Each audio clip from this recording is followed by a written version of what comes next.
Hola, queridos compañeros de la 15.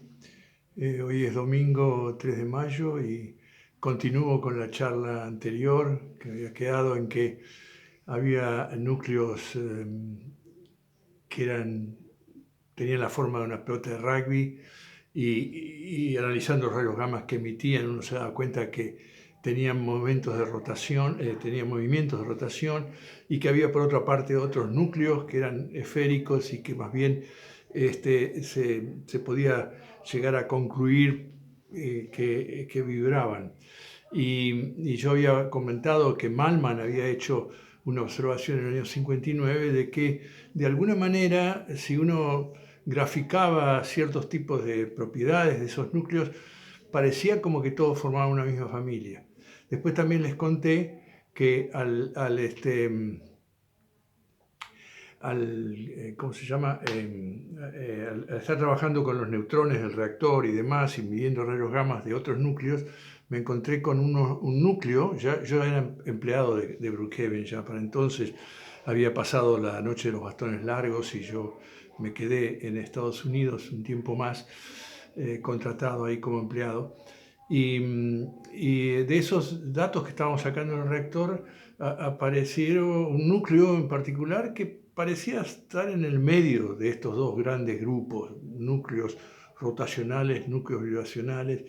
Daba la sensación de que era una especie de núcleo de transición y eso de alguna manera parecía tener que ver con el hecho de que Malman había señalado que eran todos una familia.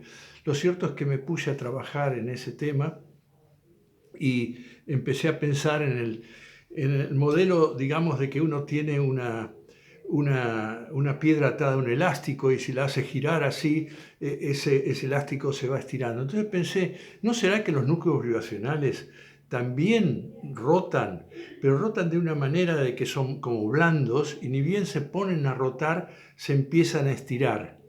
Y en ese caso, entonces, las cosas cambian y daría la impresión de que de esa manera uno podía describir a todos los núcleos como rotantes, digamos, pero en un caso, aquellos que tenían forma de pelota de rugby ya desde el estado de menor energía para arriba y mantenían esa forma, eran como duros, eran rígidos, los otros eran blandos y se iban estirando a medida que rotaban.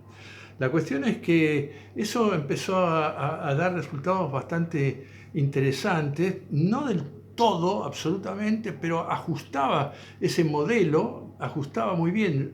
Eso era una fórmula, naturalmente, que permitía predecir esas propiedades nucleares y contrastarlas contra el experimento. También debo decir que en 1967, cuando me puse a trabajar en esto, ya había muchos más datos que lo que había en el año 59 cuando Malman había hecho esa sistemática.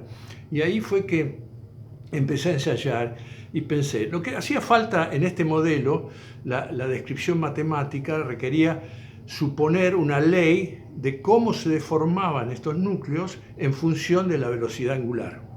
Como dije antes, los más blandos se deformaban más, los más rígidos se deformaban menos a medida que rotaban más rápido, pero había que establecer una ley y yo usé la ley del elástico, digamos, es una cierta relación entre velocidad angular y deformación.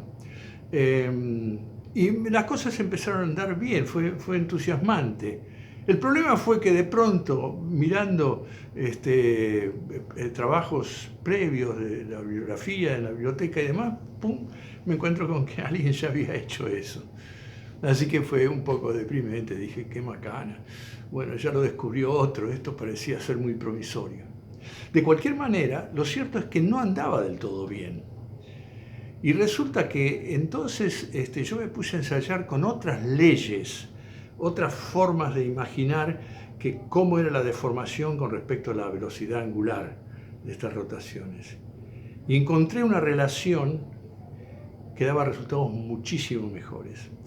Y no solo resultados muchísimo mejores, sino que inclusive dio lugar a la predicción de un fenómeno que nadie había observado anteriormente, y que esto lo predecía, esta fórmula, este modelo matemático lo predecía de una manera exacta.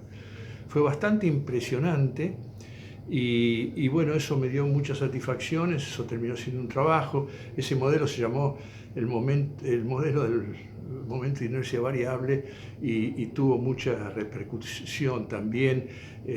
Cuando terminé el primer borrador, esta doctora Charles Horkheimer, que había sido la que había inventado, digamos, el modelo vibracional, vino y me dijo, yo voy a escribir la introducción y lo vamos a publicar juntos.